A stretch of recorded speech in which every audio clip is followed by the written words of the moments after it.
पहिल्यांदाच वनडे विश्वचषक जिंकल्यानंतर भारतीय महिला क्रिकेटपटूंचा आनंद गगनात मावेनासा झाला। परिस्थितीच तशी होती।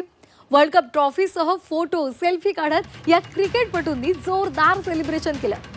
मात्र विश्वविजयी झाल्यानंतरही भारतीय महिला क्रिकेटपटूंचे पाय हे जमिनीवरच असल्याचं पाहायला मिळालं।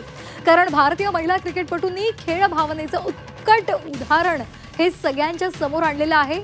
एकीकडे विजयामुळे भारतीय गोटामध्ये आनंद पाहायला मिळत होता, तर तिकडे पराभवामुळे दक्षिण आफ्रिकेनं महिला क्रिकेटपटू हताश झालेल्या होत्या। त्यामुळे भारतीय क्रिकेटपटूंनी या दक्षिण आफ्रिकन खेळाडूंकडे जात त्यांची गळाभेट घेतली आणि खेळ भावनेचं दर्शन घडवलं। त्यांच्याशी संवाद साधला, चीअर करण्याचा प्रयत्न केला।